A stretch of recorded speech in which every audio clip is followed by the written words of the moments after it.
and welcome to Swabodha channel for another session of First PUC History. I am Vishnu Prakash, Vice Principal and also Lecturer in History at Vani PU College, Halekote, Beltangadi. Dear students, in this segment we will be discussing the chapter 2 of our syllabus, the story of evolution of man. ಆತ್ಮೀಯ ವಿದ್ಯಾರ್ಥಿಗಳೇ, ತಮಗೆಲ್ಲ ಸ್ವಬೋಧ ವಾಹಿನಿಯ ಇತಿಹಾಸ ತರಗತಿಗೆ ಆತ್ಮೀಯವಾದ ಸ್ವಾಗತವನ್ನು ಬಯಸ್ತಾ ಇದ್ದೇನೆ. ನಾನು ವಿಷ್ಣು ಪ್ರಕಾಶ್ ಅಂತ ವಾಣಿ ಪದವಿ ಪೂರ್ವ ಕಾಲೇಜಿನಲ್ಲಿ ಇತಿಹಾಸ ಉಪನ್ಯಾಸಕರು ಹಾಗೂ ಉಪಪ್ರಾಂಶುಪಾಲರಾಗಿ ಕರ್ತವ್ಯವನ್ನು ನಿರ್ವಹಿಸ್ತಾ ಇದ್ದೇನೆ.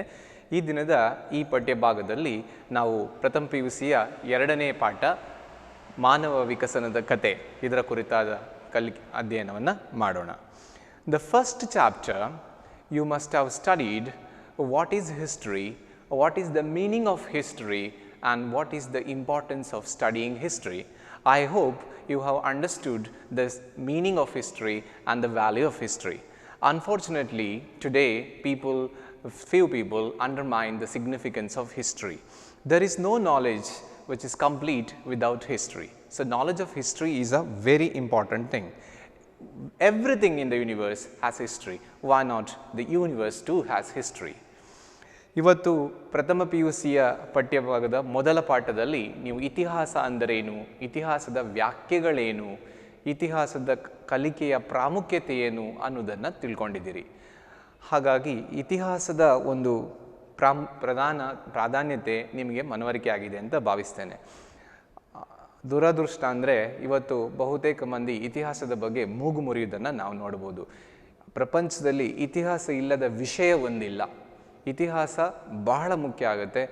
ಹೆಚ್ಚು ಮಾತಾಡಿದ್ರೆ ಈ ಪ್ರಪಂಚಕ್ಕೂ ಒಂದು ಇತಿಹಾಸ ಇದೆ, ಅದನ್ನು ಸಹ ನಾವು ತಿಳಿದುಕೊಳ್ಬೋದು. ಹಾಗಾಗಿ ಈ ನಮ್ಮ ಎರಡನೇ ಪಾಠ ಮಾನವ ವಿಕಾಸನದ ಕತೆ, ಇದರಲ್ಲಿ ನಾವು ಮಾನವರ ವಿಕಾಸ ಹೇಗಾಯಿತು ಮತ್ತು ಅದಕ್ಕೂ ಪೂರ್ವದ ಕೆಲವು ಘಟನಾವಳಿಗಳ ಕುರಿತು ಕಲಿತೇವೆ.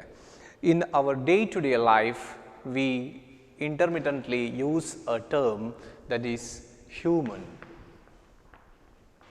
We use a term human. ನಮ್ಮ ದೈನಂದಿನ ಜೀವನದಲ್ಲಿ ನಾವು ಸಾಮಾನ್ಯವಾಗಿ ಇಂಗ್ಲಿಷ್ ಮಾತನಾಡುವಾಗ ಬಳಸುವಂಥ ಒಂದು ಪದ ಹ್ಯೂಮನ್ ಅನ್ನೋದು, ಅಥವಾ ನಾವು ಮ್ಯಾನ್ ಅನ್ನುವ ಪದವನ್ನು ಸಹ ಬಳಸ್ತೇವೆ. So we use the word intermittently. So let's see the origin of this term. The term human is actually derived from the word human is derived from Latin word humanus.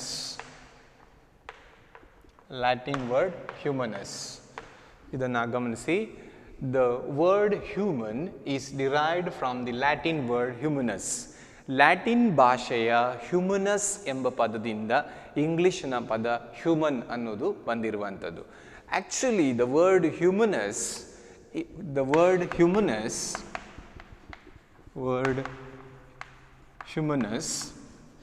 is an adjective of the term homo. Adjective of homo. ಈ ಹ್ಯೂಮನಸ್ ಅನ್ನುವ Latin ಪದ ಮೂಲತಃ homo ಅನ್ನುವ Latin ಪದದ ಗುಣವಾಚಕ. ಆಡ್ಜೆಕ್ಟಿವ್ ಅಂದರೆ ಗುಣವಾಚಕ. Homo ಅನ್ನುವ ಪದದ ಗುಣವಾಚಕ ಪದವೇ ಹ್ಯೂಮನಸ್. ಹಾಗಾದರೆ ಹೋಮೋ ಅಂದ್ರೇನು? Then homo means the term homo means man. When I say man inclusive of woman, ಇಲ್ಲಿ ನಾನು ಮಾನವ ಮತ್ತು ಅಂತ ಹೇಳಿದಾಗ ನೀವು ಪುರುಷ ಅಂತ ತೆಗೆದುಕೊಳ್ಬೇಡಿ. ಇಲ್ಲಿ ಮ್ಯಾನ್ ಅಂತ ಹೇಳಿದಾಗ ಪುರುಷ ಮಹಿಳೆ ಎರಡೂ ಕೂಡ ಇದರಲ್ಲಿ ಸೇರ್ಪಡೆ ಆಗ್ತದೆ. So by this discussion what you understood is the origin of the term human. ಈಗ ಹ್ಯೂಮನ್ ಅನ್ನೋ ಪದದ ಅರ್ಥವನ್ನು ನೀವು ತಿಳಿದುಕೊಂಡಿದ್ದೀರಿ. ನಾವು ಮೊದಲಿಗೆ ತಿಳ್ಕೊಂಡಂಥ ವಿಚಾರ ಹ್ಯೂಮನ್ ಅನ್ನುವ ಪದ. ಹ್ಯೂಮನ್ ಅನ್ನುವ ಇಂಗ್ಲಿಷ್ ಪದ ಲ್ಯಾಟಿನ್ ಭಾಷೆಯ ಹ್ಯೂಮನಸ್ ಎಂಬ ಪದದಿಂದ ಬಂದಿದೆ. ಹ್ಯೂಮನಸ್ ಅನ್ನೋದು ಹೋಮೋ ಅನ್ನುವ ಲ್ಯಾಟಿನ್ ಪದದ ಅಡ್ಜೆಕ್ಟಿವ್, ಗುಣವಾಚಕ ಪದ. ಹಾಗಾಗಿ ಹೋಮೋ ಅಂದರೆ ಮಾನವ ಅಂತ ಅರ್ಥ, ಮ್ಯಾನ್ ಅಂತ ಅರ್ಥ. ಇಲ್ಲಿ ನಾವು ಬೇಕಾದರೆ ಇನ್ಕ್ಲೂಸಿವ್ ಆಫ್ ಆಫ್ ವುಮನ್ ಬೇಕಾದ್ರೆ ತಿಳ್ಕೊಬೋದು, ಇನ್ಕ್ಲೂಸಿವ್ ಆಫ್ ವುಮನ್. ಮಹಿಳೆ ಕೂಡ ಅದರಲ್ಲಿ ಸೇರ್ಪಡೆ ಆಗ್ತದೆ. ಇದನ್ನು ಅರ್ಥ ಮಾಡ್ಕೊಳ್ಬೇಕು, ಯಾಕಂದರೆ ಇದು ಪರೀಕ್ಷೆಗೆ ಇಲ್ಲಿಂದ 2 ಪ್ರಶ್ನೆಗಳು ಬರ್ತದೆ. The term human is derived from which word? That is humanus. And what is the meaning of term homo? Again a question, what is the meaning of term homo? ಪದದ ಅರ್ಥವೇನು ಅಂದರೆ ಮಾನವ, ಮ್ಯಾನ್ ಅಂತ ನೀವು ತಿಳ್ಕೋಬೇಕು. This is the one thing. The evolution of man is a slow, long and a gradual process running over millions of years. ಮಾನವ ವಿಕಾಸದ ಒಂದು ಪ್ರಕ್ರಿಯೆ ಇದೆಯಲ್ಲ, ಅದು ದೀರ್ಘವಾದ, ನಿಧಾನವಾದ, ಅನುಕ್ರಮ ವಿಧಾನದಲ್ಲಿ ಸುದೀರ್ಘ ಅವಧಿಗೆ ನಡೆದು ಹೋದಂಥ, ಮಿಲಿಯನ್ ವರ್ಷಗಳ ವ್ಯಾಪ್ತಿಯಲ್ಲಿ ನಡೆದು ಹೋದಂಥ ಒಂದು ಪ್ರಕ್ರಿಯೆ. So evolution of man is a long, slow and gradual process running over millions of years. ಮಿಲಿಯಾನುಗಟ್ಟಲೆ ವರ್ಷಗಳ ವ್ಯಾಪ್ತಿಯಲ್ಲಿ ಸುದೀರ್ಘವಾಗಿ, ನಿಧಾನವಾಗಿ, ಕ್ರಮವಾಗಿ ಹಂತ ಹಂತವಾಗಿ ಆದಂಥ ಒಂದು ಪ್ರಕ್ರಿಯೆ ಮಾನವ ವಿಕಾಸ. ಹಾಗೆ ನೋಡಿದರೆ ಮಾನವ ವಿಕಾಸ ಅನ್ನುವ ಪ್ರಕ್ರಿಯೆ ಬಹಳ ಸಣ್ಣ ಅವಧಿಯದ್ದು. ಆವಾಗ ನಾನು ಸುದೀರ್ಘ ಅವಧಿ ಅಂತ ಹೇಳಿದೆ, ಈಗ ಹೇಳ್ತಾ ಇದ್ದೇನೆ ಬಹಳ ಸಣ್ಣ ಅವಧಿಯದ್ದು. ಯಾವುದಕ್ಕೆ ಹೋಲಿಸಿದರೆ, when we compare the evolution of man to the evolution of earth and various life forms in it, ಭೂಮಿಯ ಮೇಲೆ ಭೂಮಿ ಮತ್ತು ಭೂಮಿಯ ಮೇಲೆ ಇರುವಂತಹ ಸಮಸ್ತ ಜೀವರಾಶಿಗಳಿಗೆ ಮಾನವ ವಿಕಾಸವನ್ನು ಹೋಲಿಸುವಾಗ ಮಾನವ ವಿಕಾಸ ಬಹಳ ಸಣ್ಣ ಒಂದು ಅವಧಿ ಅಷ್ಟೇ. It's a small period in the evolution. So when we compare human evolution with the evolution of earth and various life forms on earth, human evolution is a small portion. One important fact that we should remember is that since the evolution of earth, the process of evolution is an ongoing one. ಭೂಮಿಯ ಸೃಷ್ಟಿಯಾದಲ್ಲಿಂದ ವಿಕಾಸ ಪ್ರಕ್ರಿಯೆ ನಿರಂತರವಾಗಿ ಎಗ್ಗಿಲ್ಲದೆ ನಡೆದುಕೊಂಡು ಹೋಗಿದೆ. ಹಾಗಾಗಿ ವಿಕಾಸ ಪ್ರಕ್ರಿಯೆ ಅನ್ನೋದು ಒಂದು ನಿರಂತರ ಪ್ರಕ್ರಿಯೆ. So before we learn about the evolution of man, let us learn the evolution or origin of earth. ಭೂಮಿಯ ವಿಕಾಸದ ಕುರಿತು ನಾವು ಕಲಿಯೋಣ. So now let's focus on origin and evolution.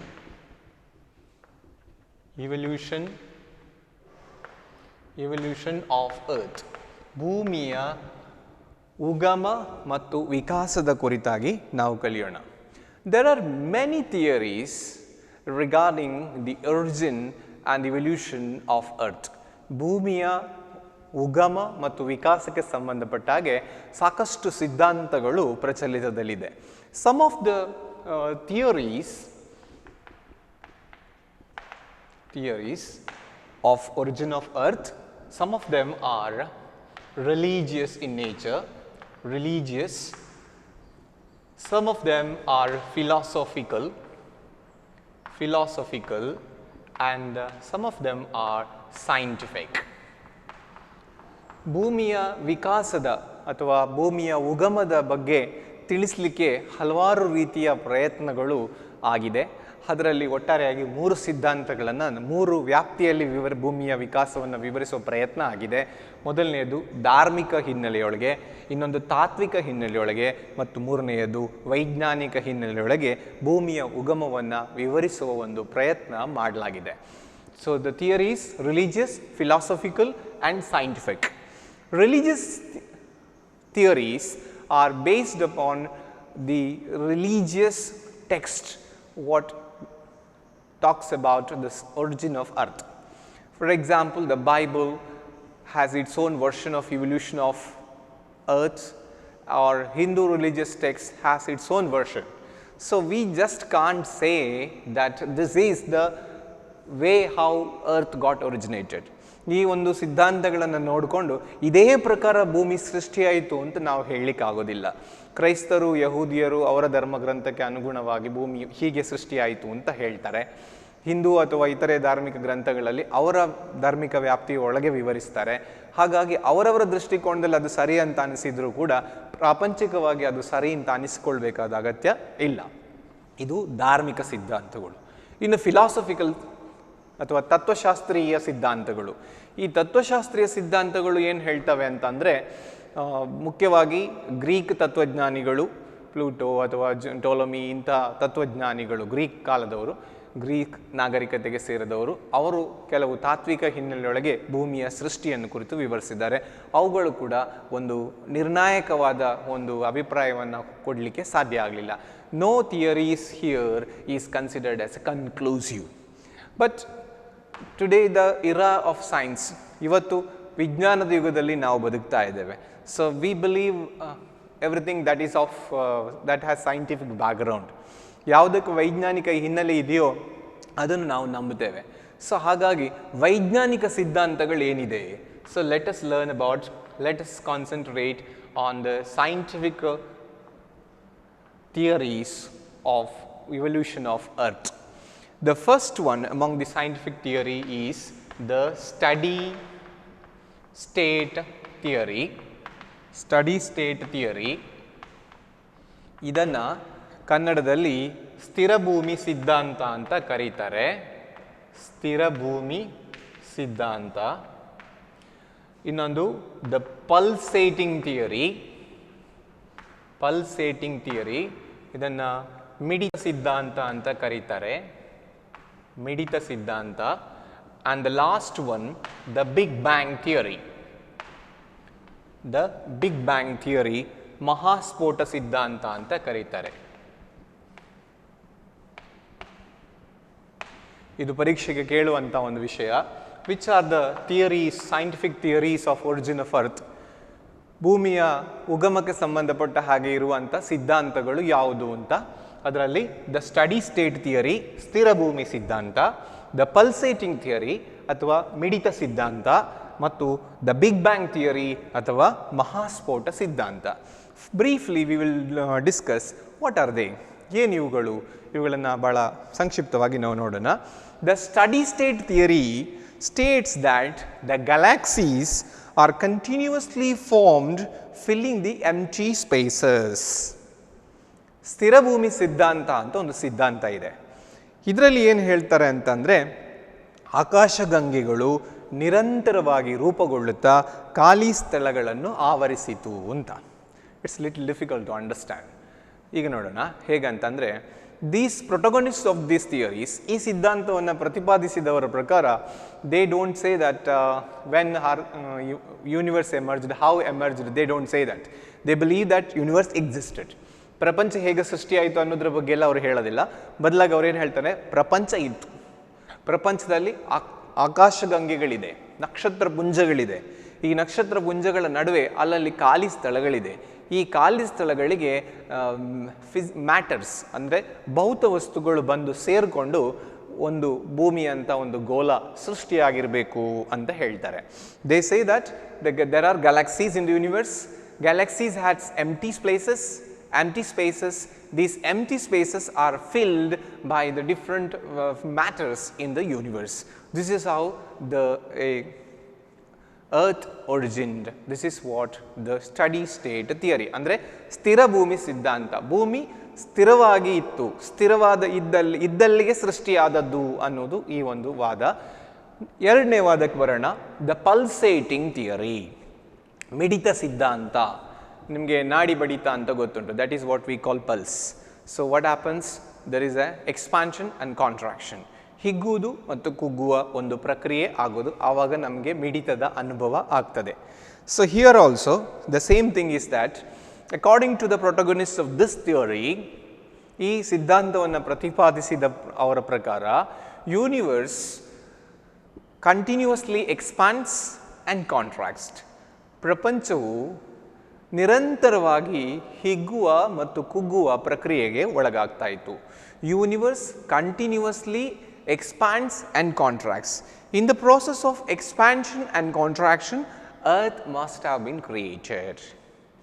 ನಿರಂತರವಾಗಿ ಪ್ರಪಂಚವು ಹಿಗ್ಗುವ ಮತ್ತು ಕುಗ್ಗುವ ಪ್ರಕ್ರಿಯೆಯೊಳಗೆ ಭೂಮಿ ಸೃಷ್ಟಿಯಾಗಿದೆ ಅನ್ನೋದು ಈ ಸಿದ್ಧಾಂತದ ವಾದ, the pulsating theory. However, the most accepted theory of the present time is the Big Bang theory.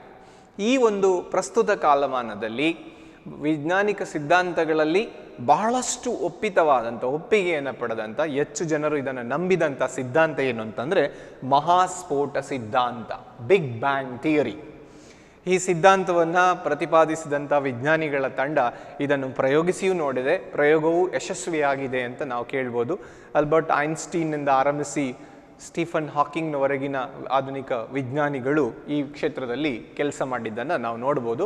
ಈ ಸಿದ್ಧಾಂತವನ್ನು ಇವತ್ತು ಪ್ರಪಂಚ ಬಹುಮಟ್ಟಿಗೆ ಒಪ್ಪಿಕೊಂಡಿದೆ. ಏನಿದು, what is big bang? Big bang ಅಂತ ಹೇಳಿದರೆ ಮಹಾಸ್ಫೋಟ ಅಂತ ಅರ್ಥ, ಒಂದು ಸ್ಫೋಟ ಅಂತ ಅರ್ಥ. ಈ ಸಿದ್ಧಾಂತ ಪ್ರಕಾರ ಈ ಸಿದ್ಧಾಂತ ಏನು ಹೇಳ್ತದೆ, ವಿಲ್ ಸಿ.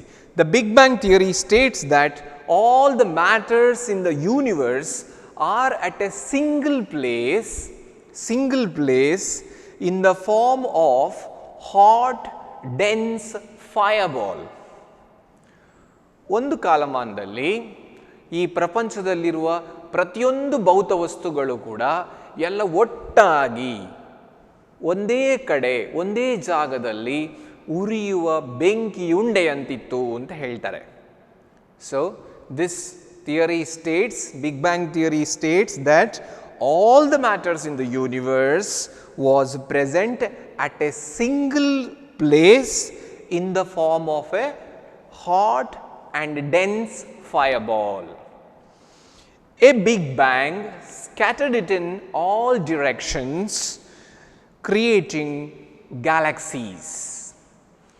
ಹೀಗೆ ಒಂದೇ ಕಡೆಯಲ್ಲಿ ಇದ್ದಂತಹ ಎಲ್ಲ ಭೌತ ವಸ್ತುಗಳು ಬೆಂಕಿ ಉಂಡೆಯಂತೆ ಉರಿತಾ ಇದ್ದ ಭೌತ ವಸ್ತುಗಳಿಗೆ ಒಂದು ಮಹಾಸ್ಫೋಟ ಉಂಟಾಯಿತು. ಅಲ್ಲೊಂದು ಮಹಾಸ್ಫೋಟ ಉಂಟಾಯಿತು.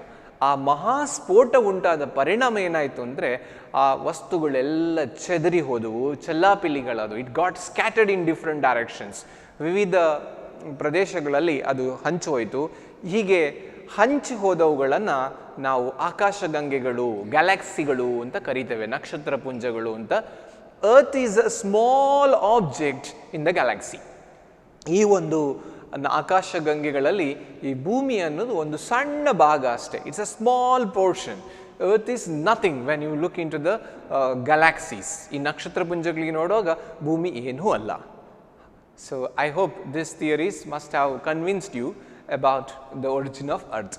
ಭೂಮಿಯ ಉಗಮದ ಬಗ್ಗೆ ಈ ಸಿದ್ಧಾಂತಗಳನ್ನು ತಿಳ್ಕೊಳ್ತಾ ನಿಮಗೆ ಒಂದು ಕಲ್ಪನೆ ಬಂದಿರ್ತದೆ ಅಂತ ಭಾವಿಸ್ತೇನೆ. I will explain further. ಇದನ್ನು ಮತ್ತೆ ಬಿಗ್ ಬ್ಯಾಂಗ್ ಥಿಯರಿಯನ್ನು ನಾವು ಇನ್ನಷ್ಟು ಮುಂದಕ್ಕೆ ವಿವರಿಸ್ತಾ ಸಾಗೋಣ. Now let's recollect what we have studied about the origin of and evolution of earth. ಭೂಮಿಯ ಉಗಮ ಮತ್ತು ವಿಕಾಸಕ್ಕೆ ಸಂಬಂಧಪಟ್ಟ ಹಾಗೆ ನಾವು ಒಂದು ಸಾರಿ ಇದನ್ನು ನೆನಪಿಸ್ಕೊಳ್ಳೋಣ. There are number of theories regarding the origin of the earth. No theory is held conclusive. ಭೂಮಿಯ ಉಗಮಕ್ಕೆ ಸಂಬಂಧಪಟ್ಟ ಹಾಗೆ ಹಲವಾರು ಸಿದ್ಧಾಂತಗಳು ಲಭ್ಯ ಇದೆ, ಆದರೆ ಯಾವುದೇ ಸಿದ್ಧಾಂತವನ್ನು ಪರಿಪೂರ್ಣ ಅಂತ ನಾವು ಒಪ್ಪಿಕೊಳ್ಳಲಿಕ್ಕೆ ಸಾಧ್ಯ ಇಲ್ಲ. No theory is considered conclusive even today because there are number of theories. Let's classify them. They are religious, philosophical and scientific. Religious and philosophical, let's keep them apart, but what is important for the present era is scientific views. So as per the scientific views, how the earth got originated. So there are three theories which is important.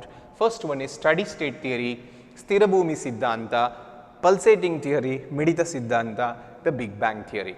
Today the Big Bang theory is considered as the real cause behind the origin of earth. So this is what we have studied so far. Now we will move further.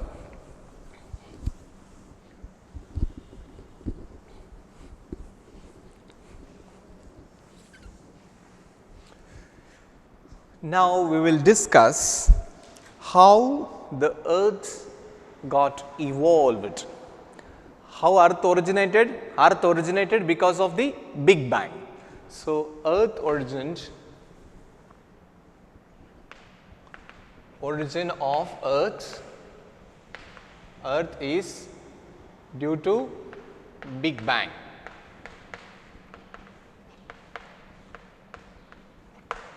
The origin of earth is due to Big Bang.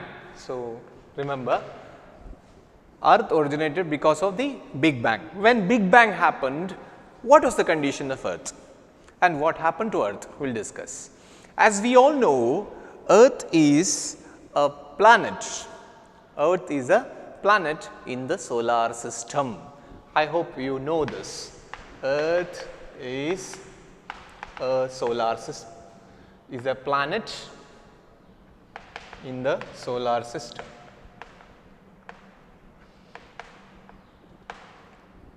ಭೂಮಿ ಮಹಾಸ್ಫೋಟ ಸಿದ್ಧಾಂತದ ಪ್ರಕಾರ ಉಗಮ ಆಯಿತು ಅನ್ನೋ ಪರಿಕಲ್ಪನೆಯಲ್ಲಿ ನಮ್ಮ ಈ ಚರ್ಚೆ ಮುಂದುವರಿತಿರುವಂಥದ್ದು. ಮಹಾಸ್ಫೋಟದ ಪ್ರಕಾರ ಭೂಮಿ ಸೃಷ್ಟಿಯಾದಾಗ ಭೂಮಿ ಏನಾಯಿತು ಅಂದರೆ ಅದು ಸೌರವ್ಯೂಹ ವ್ಯವಸ್ಥೆಯ ಒಂದು ಭಾಗ ಆಯಿತು. ಸೌರವ್ಯೂಹ ವ್ಯವಸ್ಥೆಯಲ್ಲಿ ಭೂಮಿ ಒಂದು ಗ್ರಹವಾಗಿ ಮಾರ್ಪಟ್ಟಿತು. So there are 500s of galaxies, more than galaxies, 500ಕ್ಕೂ ಮಿಕ್ಕಿದಂತಹ ಗ್ಯಾಲಕ್ಸಿಗಳಿದ್ದಾವೆ. ಇಂತಹ ಗ್ಯಾಲಕ್ಸಿಯಲ್ಲಿ ಭೂಮಿ ಒಂದು ಸಣ್ಣ ವಸ್ತು ಅಂತ ನಾವು ನೋಡಿದ್ದೇವೆ. ಈ ಭೂಮಿ ಸುಮಾರು ಸೌರಮಂಡಲ ವ್ಯವಸ್ಥೆಗಳು ಕೂಡ ಇದ್ದಾವೆ. ಅದರಲ್ಲಿ ಒಂದು ಬಹಳ ಮುಖ್ಯವಾಗಿ ಭೂಮಿ ಇರುವಂಥ ಸೌರಮಂಡಲ ವ್ಯವಸ್ಥೆಯಲ್ಲಿ ಮುಖ್ಯ ಕೇಂದ್ರ ಬಿಂದು ಸೂರ್ಯ ಅಥವಾ ನಕ್ಷತ್ರ ಸೂರ್ಯ. ಸೂರ್ಯನನ್ನು ಕೇಂದ್ರೀಕರಿಸಿಕೊಂಡಿರುವಂತಹ ಒಂದು ಸೌರಮಂಡಲ ವ್ಯವಸ್ಥೆ ಸೃಷ್ಟಿಯಾಗಿತ್ತು. ಇದು ಈಗ ಸೂರ್ಯ ಅಂತ ನೀವು ಭಾವಿಸ್ಕೊಳ್ಳಿ. Imagine this is sun. So there are number of planets around earth. So you may remember in your high school you must have studied the various planets. ವಿವಿಧ ಗ್ರಹಗಳ ಕುರಿತು ನೀವು ಹೈಸ್ಕೂಲ್ನಲ್ಲಿ ಕಲ್ತಿರ್ತೀರಿ. See, all the planets revolve around the sun. ಎಲ್ಲ ಗ್ರಹಗಳು ಭೂಮಿಯ ಸುತ್ತು ಬರ್ತದೆ ಅನ್ನೋದನ್ನು ನೀವು ನಿಮ್ಮ ಹೈಸ್ಕೂಲ್ನ ತರಗತಿಗಳಲ್ಲಿ ಕಲ್ತಿರ್ತೀರ.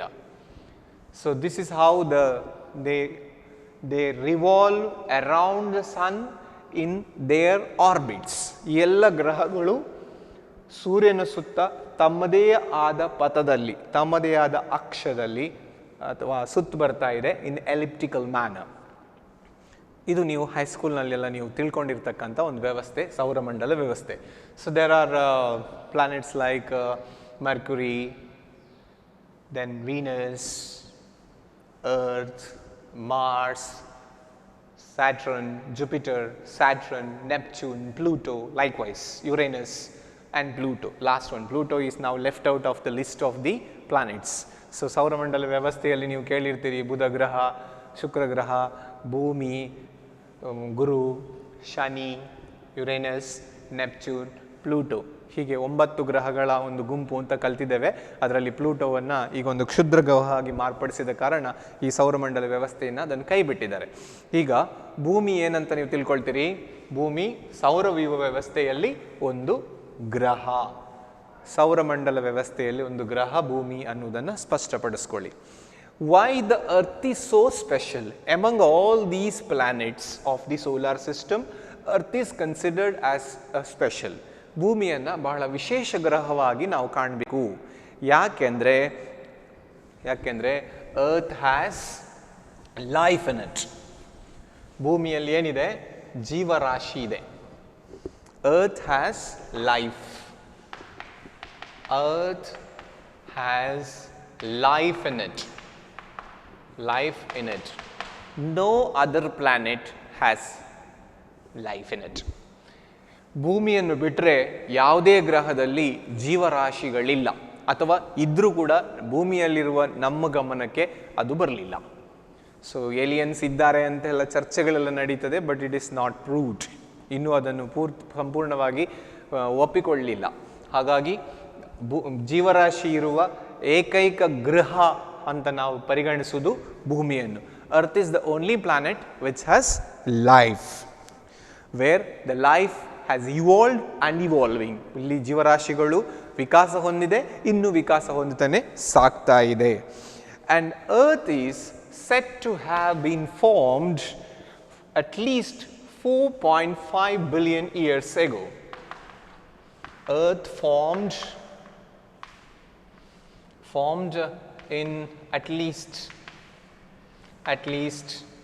4.5 billion years ago.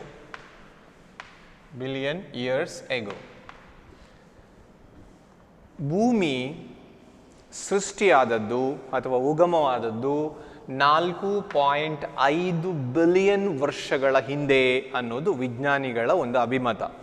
ಈ ಬಿಗ್ ಬ್ಯಾಂಗ್ ಸಂಭವಿಸಿದ್ದು ಸುಮಾರು 13.8 ಬಿಲಿಯನ್ ವರ್ಷಗಳ ಹಿಂದೆ.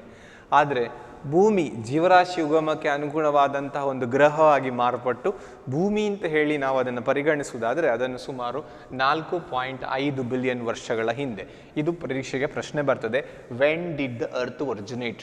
ಭೂಮಿ ಯಾವಾಗ ಉಗಮವಾಯಿತು? The answer is 4.5 billion. So remember this particular point, this is very important.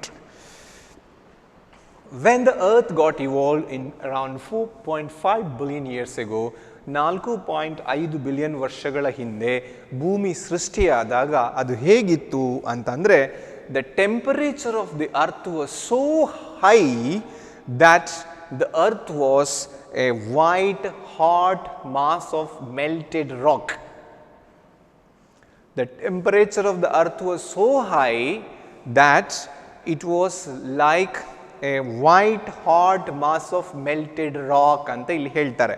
ಅಂದರೆ ಭೂಮಿಯ ತಾಪಮಾನ ಭೂಮಿ ಸೃಷ್ಟಿಯಾದಂಥ ಸಂದರ್ಭದಲ್ಲಿ ಎಷ್ಟಿತ್ತಂತಂದರೆ ಅದು ಕರಗಿದ ಬಂಡೆಗಳಂತೆ ಉರಿಯುವ ಗೋಳವಾಗಿತ್ತು. ಕರಗಿದ ಬಂಡೆಗಳ ಉರಿಯುವ ಗೋಳ ಆಗ್ತಾ ಇತ್ತು. ಒಟ್ಟಿನಲ್ಲಿ ನೀವು ಇಷ್ಟು ತಿಳ್ಕೊಳ್ಳಿ, ಭೂಮಿ ಒಳ್ಳೆ ಬೆಂಕಿ ಉಂಡೆಯಂತೆ ಉರಿಯುತ್ತಾ ಇತ್ತು ಮತ್ತು ಬಂಡೆಗಳೇ ಕರಗ್ತಾ ಇತ್ತು. ಸಾಮಾನ್ಯವಾಗಿ ಕಲ್ಲನ್ನು ನೀವು ಬೆಂಕಿಗೆ ಒಲೆಗೆ ಎಲ್ಲ ಹಾಕಿ ನೋಡಿ, ಏನಾಗೋದಿಲ್ಲ ಅಲ್ವಾ, ಬಿಸಿ ಆಗ್ತದೆ, ಆದರೆ ಅದು ಕರಗೋದಿಲ್ಲ. ಆದರೆ ಒಂದು ಕಲ್ಲು ಕರಗಬೇಕಾದ್ರೆ ಹೇಗಿರಬೇಕು, ಎಷ್ಟು ತಾಪಮಾನ ಇರ್ಬೋದು ನೀವೇ ಊಹಿಸಿ. ಅಷ್ಟು ತಾಪಮಾನವನ್ನು ಭೂಮಿ ಹೊಂದಿತ್ತು. The temperature of the earth was so high that it was like a melted rock. ಉರಿಯುತ್ತಿರುವ ಕರಗಿದ ಗೋಳದ ಸ್ವರೂಪದಲ್ಲಿ ಭೂಮಿ ಇತ್ತು. So the earth was melting. ಭೂಮಿ ಒಳ್ಳೆ ಚೆನ್ನಾಗಿ ಉರಿತಾ ಇತ್ತು, ಇಲ್ಲಿ ಬೆಂಕಿ ಉಗುಳ್ತಾ ಇತ್ತು ಅಂತ ಹೇಳ್ಬೋದು. ಯಾಕೆ ಇಂಥ ಸ್ಥಿತಿ ಭೂಮಿಗೆ? ಯಾಕಂದರೆ there were frequent volcanic eruptions.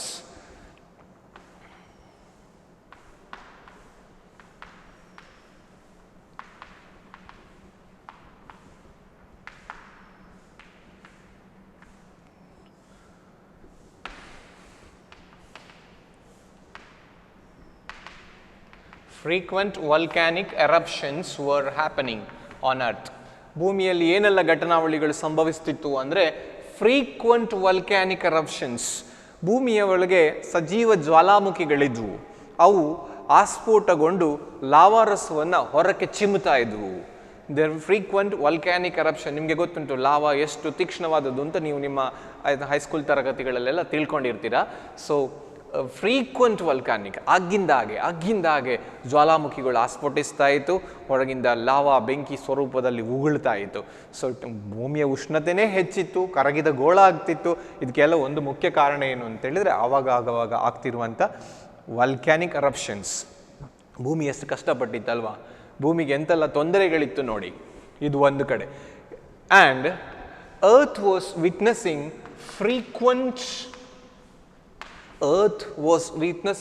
frequent collisions. ಭೂಮಿಗೆ ಆವಾಗ ಅಪ್ಪಳಿಸುವಿಕೆಗಳು ಉಂಟಾಗ್ತಿತ್ತು. Earth was witnessing frequent collisions from ಯಾವುದರಿಂದ? From comets and meteors. ಧೂಮಕೇತುಗಳು ಮತ್ತು ಉಲ್ಕೆಗಳು ಭೂಮಿಯ ಕಕ್ಷೆಗೆ ಬಂದು ಭೂಮಿಗೆ ಅಪ್ಪಳಿಸ್ತಿದ್ವು. ಸೊ ಭೂಮಿ ಒಂದು ಕಡೆಯಿಂದ ಜ್ವಾಲಾಮುಖಿಯ ಸ್ಫೋಟಕ್ಕೊಳಗಾಗಿ ಉರಿತಾ ಇತ್ತು, ಇನ್ನೊಂದು ಕಡೆ ಅಲ್ಲಿಂದ ಇವಾಗ ಧೂಮಕೇತುಗಳು ಉಲ್ಕೆಗಳು ಬಂದು ಅಪ್ಪಳಿಸ್ತಾ ಇದ್ವು, ಧಕ್ಕಾಮುಕ್ಕಿ ಆಗ್ತಾ ಇದ್ವು, ಭೂಮಿ ಬಹಳ ತೊಂದರೆಗೊಳಗಾಗ್ತಿತ್ತು ಅಂತ ನಾವು ಅರ್ಥ ಮಾಡ್ಕೊಳ್ಬೇಕು. ಇಂಥ ಸಂದರ್ಭದಲ್ಲಿ ಬಹಳ ಮುಖ್ಯವಾದಂಥ ಒಂದು ಅಪ್ಪಳಿಸುವಿಕೆ ಸಂಭವಿಸುತ್ತದೆ. One large collision has happened. ಭೂಮಿಗೆ ವಿಜ್ಞಾನಿಗಳ ಪ್ರಕಾರ ಒಂದು ದೊಡ್ಡ ಅಪ್ಪಳಿಸುವಿಕೆ ಸಂಭವಿಸಿತು ಅಂತ ಹೇಳ್ತಾರೆ. One large collision must have happened to earth's. What happened when the collision happened? Earth got tilted. ಭೂಮಿ ಒಂದು ಚೂರು ವಾಲಿಕೊಂಡಿತು ಅಂತ ವಿಜ್ಞಾನಿಗಳು ಹೇಳ್ತಾರೆ. Due to a large collision, due to a large collision, earth got tilted. ಒಂದು ದೊಡ್ಡ ಅಪ್ಪಳಿಸುವಿಕೆಯ ಪರಿಣಾಮವಾಗಿ ಭೂಮಿ ವಾಲಿಕೊಂಡಿತು. Earth got tilted.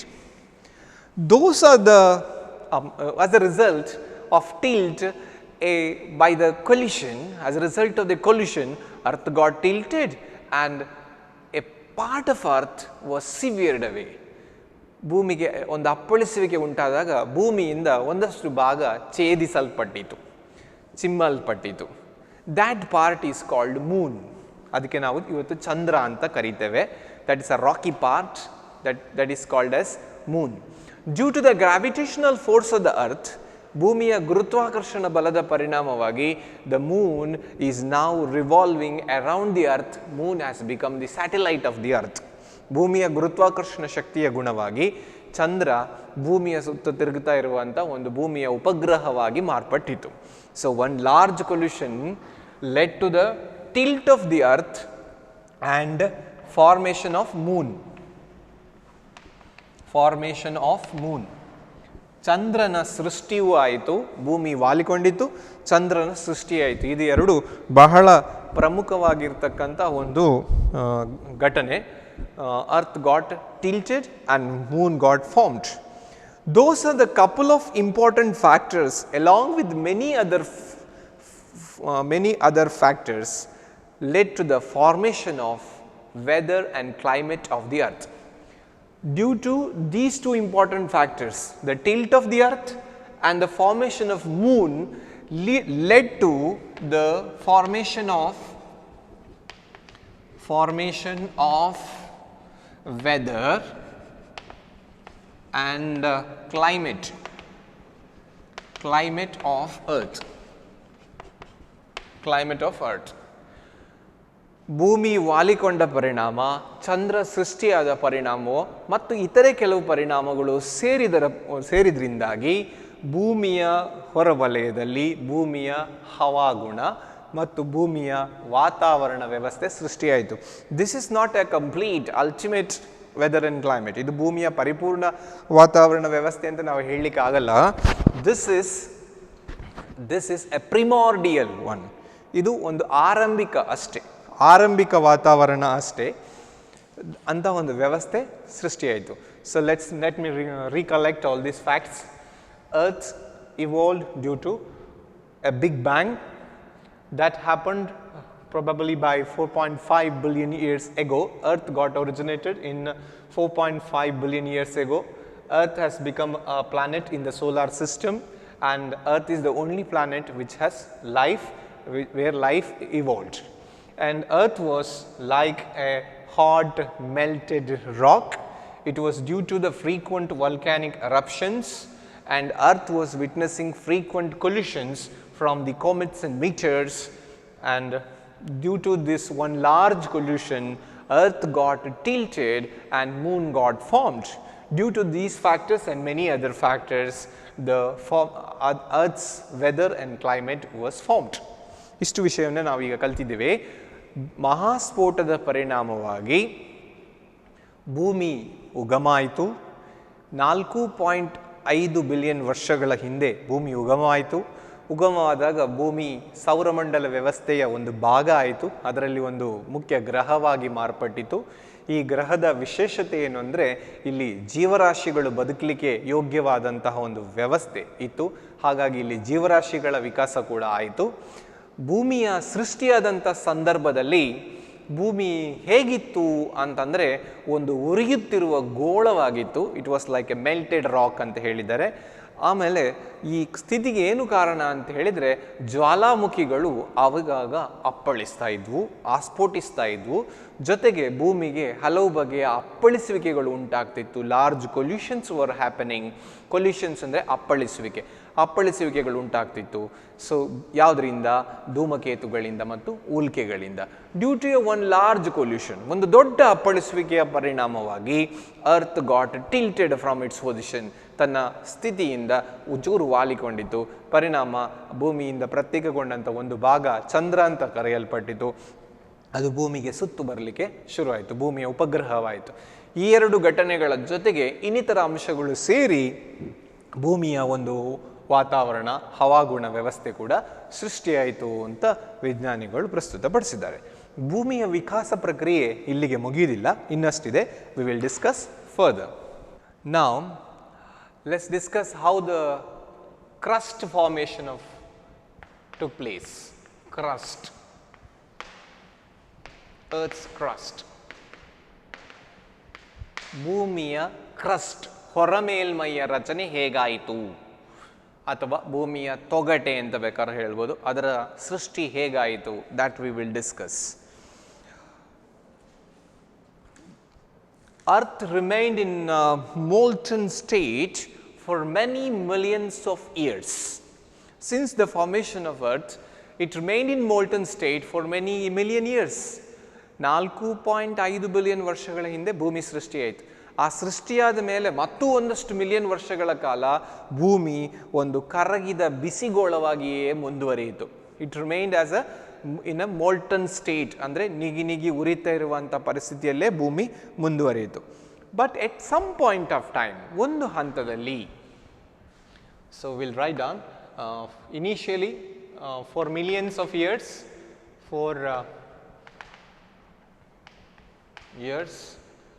Earth remained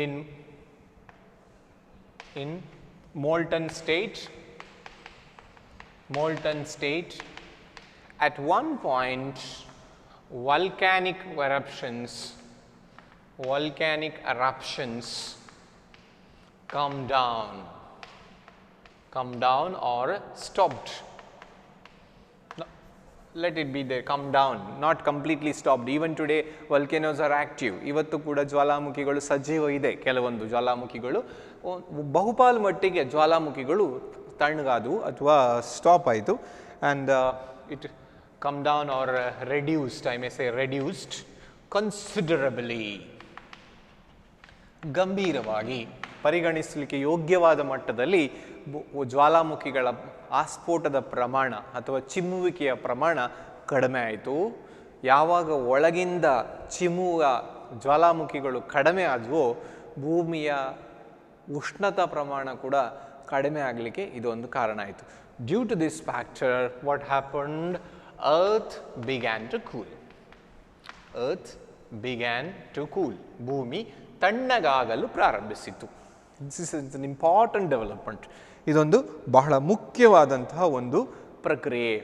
it began to cool, ಭೂಮಿ ತಣ್ಣಗಾಗಲಿಕ್ಕೆ ಶುರು ಮಾಡಿತು. As gradually the cooling of the earth made the outer side of the earth to become a solid rock.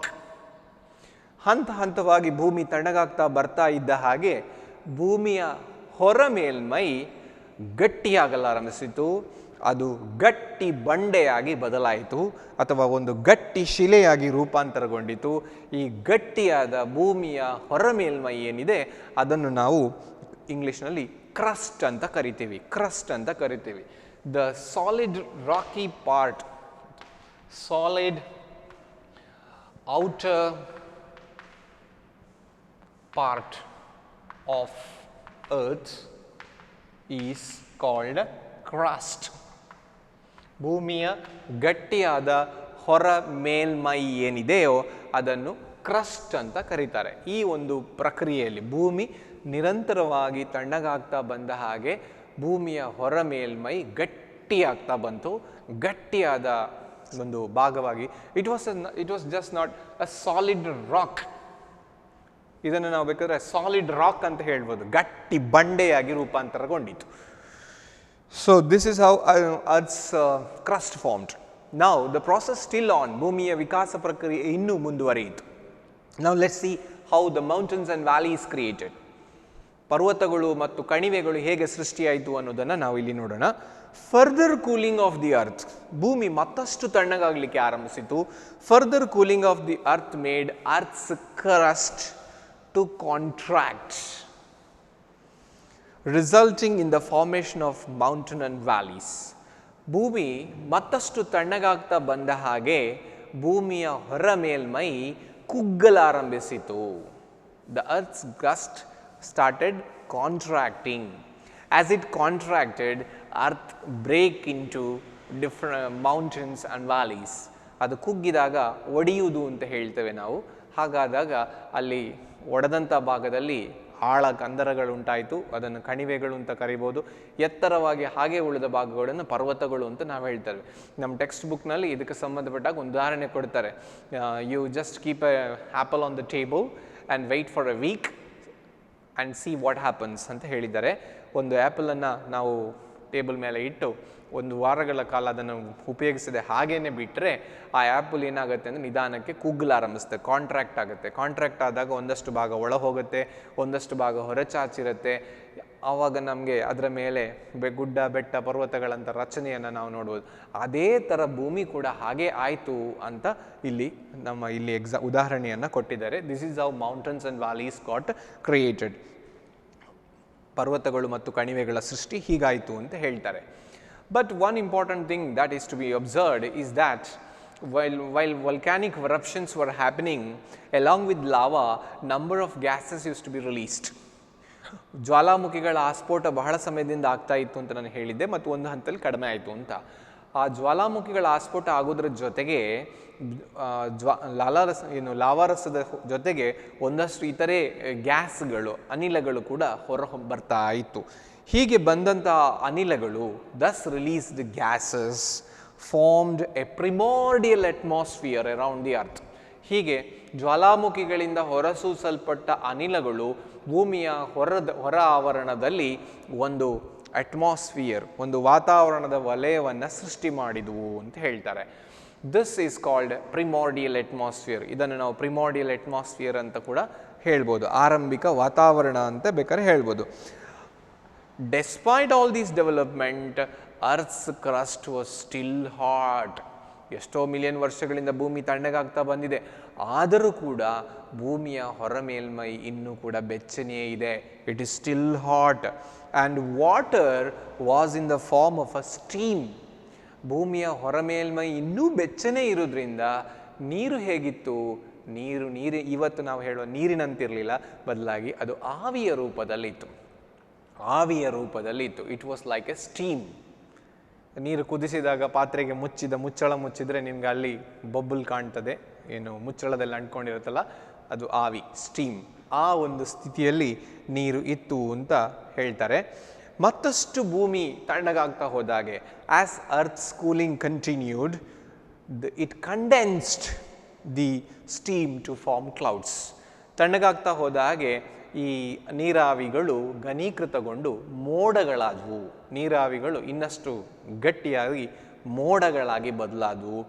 At one point of time these clouds burst into rains. ಈ ಮೋಡಗಳು ಮಳೆಯನ್ನು ಸುರಿಸಲಾರಂಭಿಸಿದವು. It rained ಇನ್ ಟೊರೆಂಟ್ಸ್ ಅಂತ ಹೇಳಿದ್ದಾರೆ. ನಿರಂತರವಾಗಿ ಸುದೀರ್ಘವಾದ ಮಳೆ ಭೂಮಿಯ ಮೇಲೆ ಬೀಳಲಾರಂಭಿಸಿತು.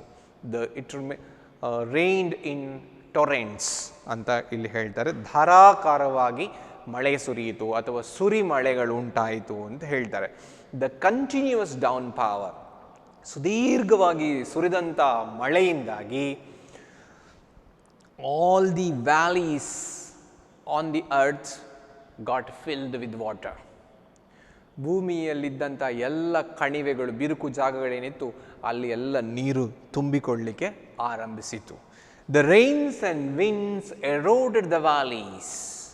ಸತತವಾಗಿ ಸುರಿದಂಥ ಸುರಿ ಮಳೆ ಮತ್ತು ಮಾರುತಗಳು, ಅಂದರೆ ಗಾಳಿ, ಬಿರುಗಾಳಿಗಳು, ಮಾರುತಗಳು, ಅವು ಬೆಟ್ಟಗಳನ್ನು, ಕಣಿವೆಗಳನ್ನು ಸವೆಸಲಾರಂಭಿಸಿದವು.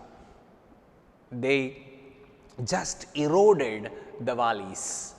ಬೆಟ್ಟ ಕಣಿವೆಗಳನ್ನು ಸವೆಸಲಾರಂಭಿಸಿದವು.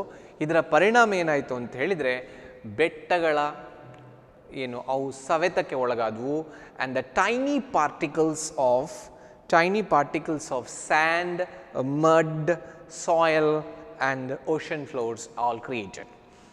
ಈಗ ಬೆಟ್ಟಗಳು ಕಣಿವೆಗಳು ಸವೆದಾಗ ಅವು ನೀರಿನ ಜೊತೆ ಬರಲೇ ಆರಂಭಿಸಿ ಸಣ್ಣ ಸಣ್ಣ ಕಣಗಳು, ಬೆಟ್ಟದ ಅಥವಾ ಬಂಡೆಯ ಸಣ್ಣ ಸಣ್ಣ ಕಣಗಳು, ಮರಳು ಅಂತ ಬೇಕಾದ್ರೆ ತಿಳ್ಕೊಳ್ಳಿ ಇವು, ಅಥವಾ ಮಣ್ಣು ಅಂತ ಬೇಕಾದ್ರೆ ಹೇಳಿ, ಇವೆಲ್ಲ ಏನಾಯಿತು ಅಂದರೆ ನೀರಿನ ಜೊತೆ ಬರ್ಲಿಕ್ಕೆ ಶುರು ಆಯಿತು.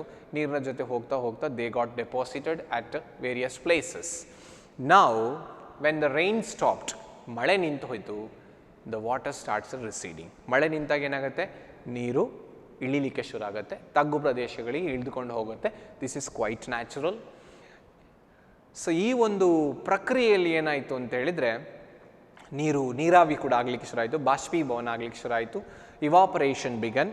So when water level started receding, but these muds, sand, whatever has come from the mountains and valleys due to erosion, they settled on the plain areas. ಬಯಲು ಪ್ರದೇಶಗಳಲ್ಲೆಲ್ಲ ಅದು ನೆಲೆ ನಿಂತಿತು. This is how the land on earth, soil got created and sands got formed under water. ನೀರಿನ ಅಡಿಯಲ್ಲಿ ಮರಳು, ಮೇಲ್ಭಾಗದಲ್ಲಿ ಮಣ್ಣು ಸೃಷ್ಟಿಯಾದದ್ದು ನಾವು ನೋಡ್ಬೋದು. So now you may think that the land is created, water is available, so where is life? ಜೀವರಾಶಿ ಯಾಕೆ ಬರಲಿಲ್ಲ ಅಂತ ನೀವು ಕೇಳ್ಬೋದು. ಇದಕ್ಕೆ ಇನ್ನೂ ಕಾಯಬೇಕಾಗಿದೆ. ಯಾಕೆಂದರೆ earth was still not compatible for the life to originate, as the atmosphere was toxic.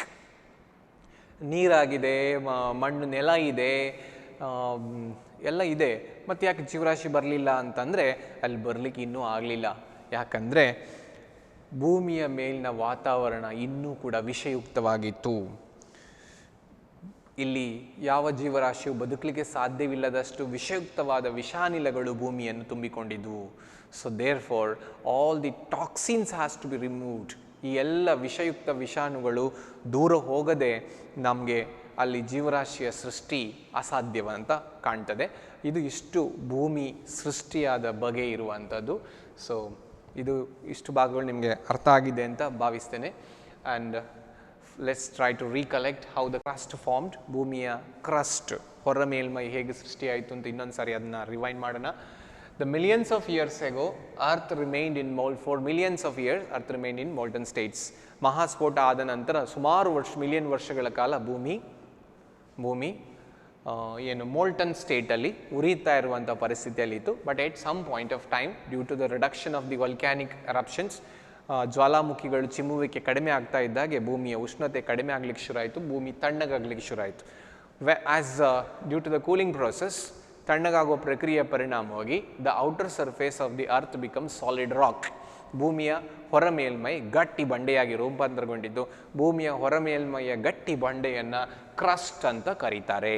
This is how earth's crust formed. Then mountains and valleys. Mountains and valleys, ಪರ್ವತಗಳು ಮತ್ತು ಕಣಿವೆಗಳು ಹೇಗೆ ಸೃಷ್ಟಿಯಾಯಿತು? Mountains and valleys happen due to the